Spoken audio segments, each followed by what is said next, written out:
Bullet. না না, এভাবে তোমাদের মতো নরপশুদের হাতে আমি আমার জীবন যৌবন মিলিয়ে দিতে পারবো না।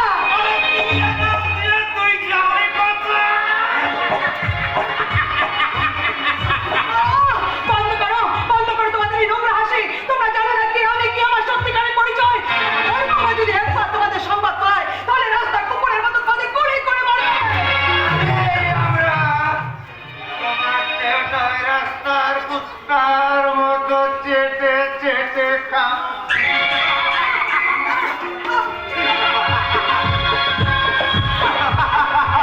আমি আমাদের দেহ খিদে বেড়াবে, তারপর তোর নিষ্প্রাণ লাশটা ভাই ছুঁড়ে ফেলে দেবো।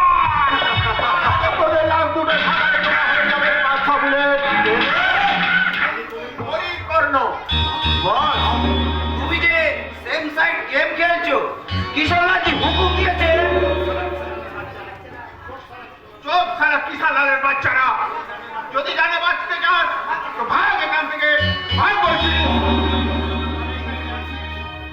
ঠিক আছে যাচ্ছি, তবে কাজটা তুমি ভালো করলে না গুরু।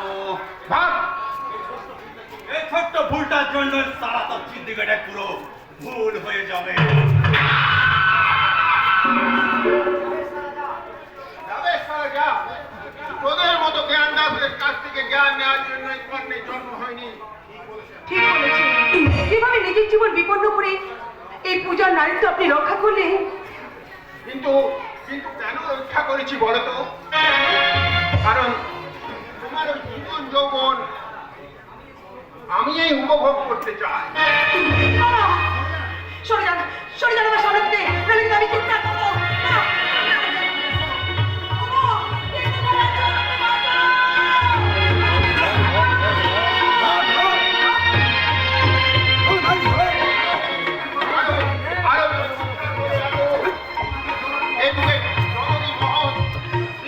মানুষেরা তোমাদের ডাকে কখনোই সাড়া দেবে না।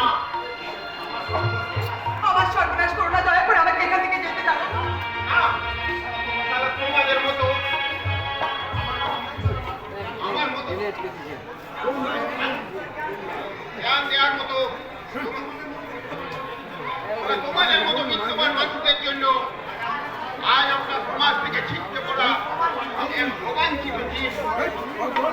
তোমাদের জন্য, তোমাদের মতো সভ্য বাবুদের জন্য আজ আমি বলির কর্ণ। বলির কর্ণ? হ্যাঁ হ্যাঁ, বলির কর্ণ। সেই দিনের কর্ণ তার সততার মহত্বের বলি দিয়ে দ্রৌপদীর বস্ত্র হরণ করেছিল, কিন্তু যুগ বদলেছে। আজকের এই কর্ণ তার সততার মহত্বকে বিসর্জন দিয়ে আজকে দ্রৌপদীর বস্ত্র হরণ করবে। এসো এসো। কর্ণের এই পবিত্র নাম নিয়ে তুমি আবার অপবিত্র খেলায় মেতে উঠো না। দাপরের কর্ণের সঙ্গে আজকে আর তুমি এই বলির কর্ণের বীজ খুঁজতে যেও না। আমাকে ছেড়ে দে, আমাকে ছেড়ে দে নরপশু। ওরে জানোয়ার, যে নারীত্ব নিয়ে তুই চিনিমিনি খেলতে চাইছিস, তুই কি জানিস না সেই নারীত্বের মাঝে লুকিয়ে আছে একটা অস্তিত্ব। নারীত্ব, এক নারীত্ব। মাতৃগর্ভে কি তুই জন্মাসনি? মাতৃসুধাকে তুই পান করিসনি? চুপ করুন, আপনি চুপ করুন। জন্ম আমার চিরকলঙ্কিত, মাতৃসুধা আমার দুর্লভ স্বপ্ন, আর মা শব্দটা আমার জীবনে এক মায়া পরিচিকা। আমি তার মতো আকাশ থেকে ঠিকরে পড়েছি। ছিন্নমূল সে